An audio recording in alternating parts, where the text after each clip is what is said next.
Assalamualaikum warahmatullahi wabarakatuh. Perkenalkan, nama saya Ananda Putri Kusuma Dewi dengan NRP 507112247. Jadi pada kesempatan kali ini saya akan mempresentasikan hasil pemahaman saya mengenai chapter 1 atau chapter pendahuluan dari buku Geologi Gunung Api Purba.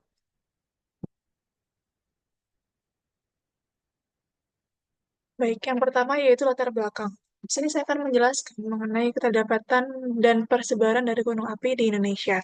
Jadi Indonesia ini memiliki batuan gunung api dari zaman Peram yang mana 280 sampai 260 juta tahun yang lalu hingga masa kini. Nah, Indonesia ini tidak hanya memiliki gunung api yang masih aktif, tapi juga menyimpan rekaman vulkanisme yang sangat tua.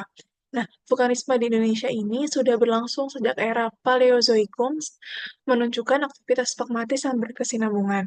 Nah, eh, bukti paling awal terdapat eh, gunung api ini berada di Pulau Sumatera, yang dimana tersingkap batuan gunung api berumur peram yang termasuk dalam formasi Silungkang, Palapat, dan juga gunung api Panti. Nah, yang mana hal ini menjadi dasar bahwa aktivitas vulkanisme di Indonesia sudah dimulai sejak zaman Paleozoikum. Kemudian yang kedua yaitu di Kalimantan.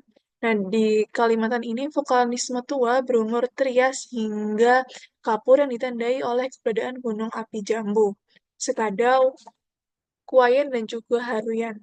Yang kemudian, batuan ini memperlihatkan bahwa meskipun kini Kalimantan tidak memiliki gunung api aktif, tetapi wilayah ini pernah mengalami aktivitas vulkanik yang cukup intens pada masa lalu.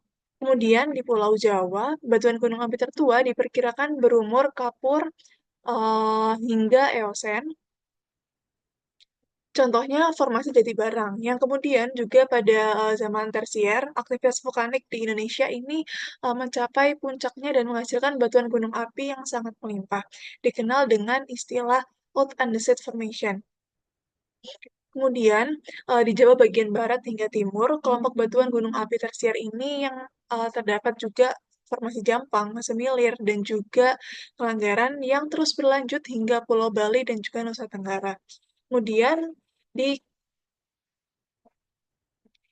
Sulawesi, yaitu batuan gunung api tersier tersebar dari Talaut di utara hingga Sulawesi Selatan, yang dimana laporan keberadaannya juga terdapat di Maluku dan juga Papua.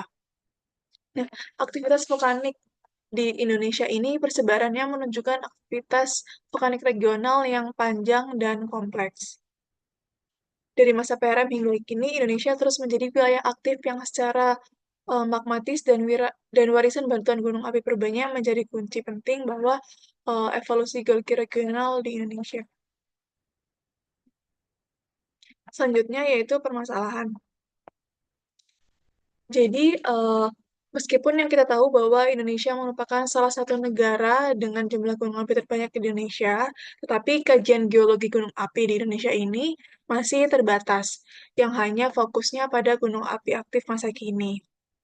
Nah, selain itu, sebagian besar penelitian masih bersifat sosial atau non-profit oriented, yang dimana untuk penanggulangan bencana letusan. Padahal seharusnya penelitian vulkanologi ini juga bisa diarahkan ke bidang yang profit oriented, contohnya dalam eksplorasi sumber daya, kemudian mineral dan energi.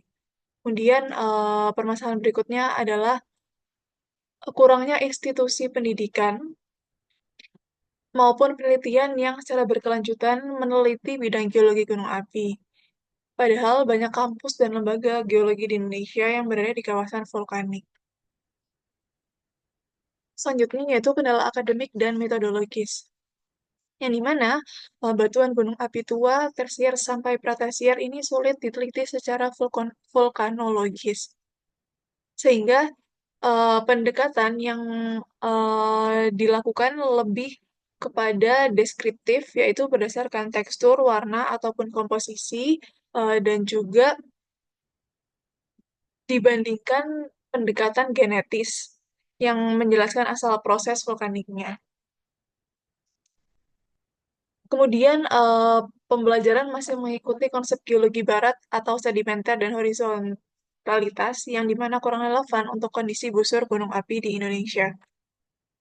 Implikasinya, sulit menerapkan konsep vulkanologi dalam interpretasi batuan gunung purba, yang di mana batuan gunung api purba masih belum berkembang secara maksimal.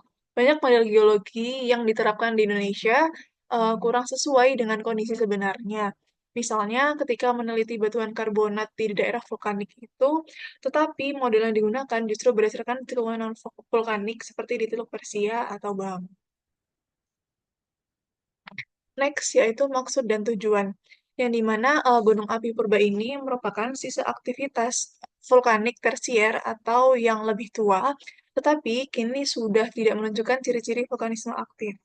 Nah, jadi selama ini perhatian para ahli geologi itu lebih banyak tertuju pada gunung api aktif dan juga kuarter karena bentuknya itu masih jelas seperti puncak kerucut, kawah, dan juga lereng yang khas. Nah, namun sebenarnya pada masa geologi yang lebih tua, sampai jutaan hingga puluhan juta tahun lalu, aktivitas vulkanik itu juga sudah sangat intens di wilayah Indonesia.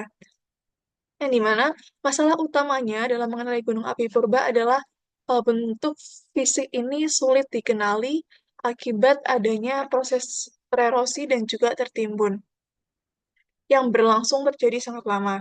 Nah, akibatnya tubuh gunung api purba sering hanya tersisa dalam bentuk batuan vulkanik berubah, bereaksi, eh, atau lava yang tersebar. Kemudian, mempelajari gunung api purba ini penting karena memberi sumbangan besar terhadap pengembangan ilmu kebumian. Kemudian, eksplorasi sumber daya energi dan mineral dan juga mitigasi bencana geologi. Karena wilayah dengan batuan vulkanik tua seringkali masih aktif secara tektonik dan juga berpotensi mengalami gempa atau longsor. Nah, pada dasarnya dengan mempelajari buku ini itu dapat memandang gunung api itu tidak hanya sebagai fenomena alam yang berbahaya, tapi juga sebagai sistem geologi yang dimana menyimpan informasi yang penting tentang evolusi bumi dan juga geologi gunung api sebagai dasar eksplorasi dan juga pembelajaran kebumian. Baik, selanjutnya yaitu pengertian dasar, yang dimana vulkanologi ini berasal dari kata volcano, yaitu gunung api, dan juga logos atau ilmu pengetahuan. Sehingga vulkanologi adalah ilmu tentang gunung api. Jadi menurut Elsewhere, di KK tahun 1998, gunung api ini merupakan bentuk timbulan dari rempah vulkanik yang merupakan tempat keluarnya magma dan juga material vulkanik. Namun, definisi ini masih terbatas karena belum mencakup gunung api purba atau fosil yang sudah mati. Nah, kemudian untuk definisi kedua disampaikan oleh si Verdiker pada tahun 1999, yang dimana mengartikan bahwa tempat keluarnya magma ini dari kedalaman biasanya membentuk kerucut dengan kawah. Kemudian McDonald pada tahun 1972 yang dimana mengartikan bahwa bukaan tempat keluarnya magma atau gas dan juga akumulasi material membentuk bukit atau gunung. Nah, yang dimana kawah ini bukaannya kurang dari 2 kilometer dan juga kaldera lebih besar sama dengan 2 kilometer. Nah, di sini penting untuk mengetahui perbedaan antara gunung api dengan gunung atau bukit yang bersifat topografis semata. Nah, jadi tidak semua gunung api berbentuk gunung tinggi, tetapi bisa berupa lapangan atau cekungan. Yang kemudian istilah gunung berapi yang merupakan persepsi masyarakat ini karena mengeluarkan api. Kemudian Valeo Volcano atau gunung api purba ini merupakan sisa gunung api masa lampau yang sudah mati dan juga tererosi. Sedangkan lapangan gunung api adalah wilayah luas yang memiliki banyak pusat erupsi, biasanya 10-100 kerucut kecil. Baik, selanjutnya yaitu vulkanisme, yang dimana vulkanisme sendiri ini merupakan seluruh proses dari pembentukan magma hingga muncul di permukaan. Nah, vulkanologi ini mencakup berbagai bidang seperti magmatologi, petrologi batuan beku, sedimentologi vulkanik, serta aspek mitigasi bencana dan juga sumber daya alam. Nah, jadi dari vulkanologi sendiri ini memiliki 3 pendekatan, yang di mana pertama yaitu deskriptif, deskriptif yang, fokusannya pada pengamatan dan lapangan, kemudian interpretatif yang mencoba menjelaskan proses dan asal kejadian, dan yang ketiga yaitu humanistik, yang mengaitkan aktivitas vulkanik dengan kehidupan manusia. Kemudian, kriteria keaktifan gunung api, yang di mana untuk Jepang sendiri dan juga New Zealand, gunung api ini dikatakan aktif bila pernah meletus dalam 50.000 tahun terakhir.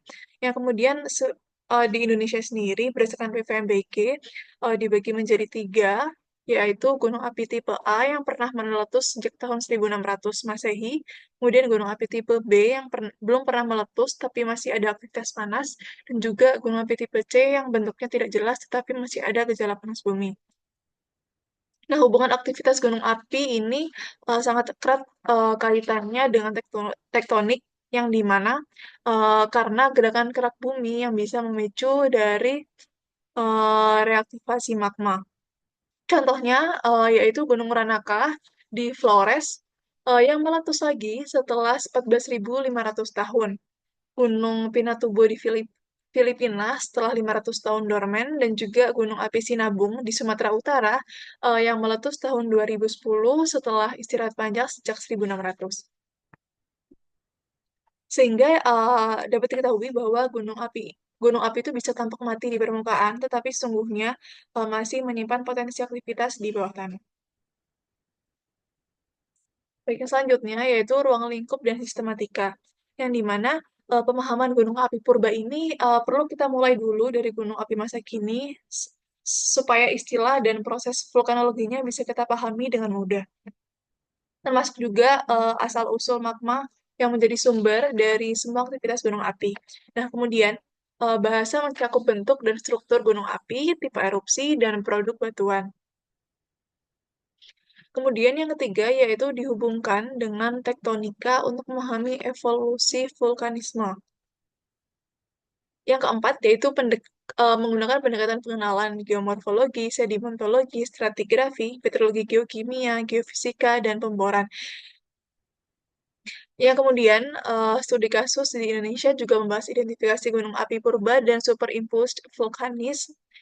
Yang juga yang terakhir, hasil dari pembelajaran ini memiliki manfaat terapan yang besar, yaitu seperti untuk eksplorasi sumber daya mineral dan energi baru, eh, penataan lingkungan geologi, dan juga mitigasi bencana yang berkaitan dengan aktivitas vulkanik. Sekian yang dapat saya sampaikan mengenai penjelasan dari chapter 1. Kurang lebihnya mohon maaf. Wassalamualaikum warahmatullahi wabarakatuh.